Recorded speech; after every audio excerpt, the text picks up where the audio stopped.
खरगोश के घर में हवाई जहाज खड़ा कर देता है तो खरगोश निकलता है और सीधा हवाई जहाज में चढ़ जाता है। किधर है बे? लेकिन जहाज पे कोई नहीं दिखने के कारण साले को छोड़ूंगा नहीं। खरगोश जाके पायलट के सीट में बैठ जाता है और जहाज उड़ाने का नाटक करने लगता है।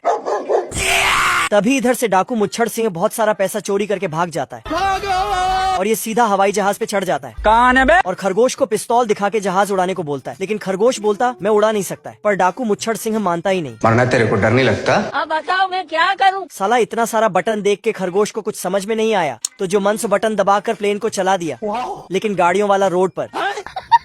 तभी एक बिल्डिंग सामने आता है तो मुच्छड़ सिंह साला खरगोश हवाई जहाज को चांद की तरफ ले गया और अचानक नीचे की तरफ मोड़ दिया। तो डाकू मुच्छड़ सिंह खरगोश के पास आता है पर खरगोश जहाज उड़ाने का किताब पढ़ रहा था। मुच्छड़ सिंह देखता है कि जहाज जमीन से टकराने वाला है पर खरगोश जहाज उड़ाने का किताब पढ़ने में बिजी था तो उस पे पिस्तौल सटा दिया।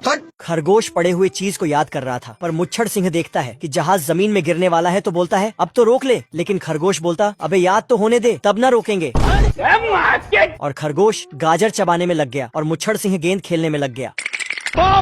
फिर मुच्छड़ सिंह नीचे देख के आता है और खरगोश से हाथ जोड़कर जहाज रोकने को बोलता है। मैं तुम्हारे बाप का नौकर नहीं। लेकिन खरगोश मना कर देता है। नहीं। पर दूसरे तरफ मोड़ लिया। हाँ भाई सुन ना, सामान लेके पहुँच और बंदे लोग को भी कॉल कर दे। और खरगोश वहाँ से चला जाता है। अरे रुक जा। तो मुच्छड़ सिंह पिस्तौल लेके खरगोश को बोलता है जा जहाज उड़ा। तो खरगोश बोलता खुद ही उड़ा ले और किताब नीचे फेंक देता है। तो साला मुच्छड़ भी उसके पीछे चला जाता है। फिर वापस आता है लेकिन दूसरे साइड से निकल जाता है। पर फिर वापस आके खरगोश को पिस्तौल दिखाता अब तू गया बेटा। तो इसको साला फिर से वापस आ जाता है। इस बार जहाज की रोकने बोला तो खरगोश हैंडल उठा के बाहर फेंक देता है तो ये उसके पीछे कूद देता है। लेकिन डाकू सीधा पुलिस के पास चला जाता है और खरगोश जहाज को रोक लेता है। खरगोश अपने बिल में बैठकर बजा रहा था तभी इसके बिल के ऊपर किसी ने घर बनाना शुरू कर दिया। सारे मिस्त्री फटाफट काम करने लगते हैं और खरगोश का सिस्टम हिलाने लगता है। हिलाते रहो जितना हिलाना है। दब। और तुरंत घर बना के चले भी जाते हैं। फिर तभी एक मूविंग गाड़ी आता है और इसको मूव करके चला जाता है तो ये बजाने लगता है। तो खरगोश गुस्सा होकर ऊपर चढ़ता है और काटने लगता है, लेकिन इधर एक नकली भालू पड़ा था तो खरगोश इसके मुंह से बाहर निकलने लगता है। लेकिन तभी और तभी मुच्छड़ उसको देखता है तो पिस्तौल से गोली चलाने लगता है। तो खरगोश फिर मुच्छड़ और खरगोश के बीच घर को लेकर भारी झगड़ा चलता है। तो उससे मेरा क्या फायदा? अरे मेरा कद्दू। लेकिन मुच्छड़ खरगोश को उठाकर बाहर फेंक देता है।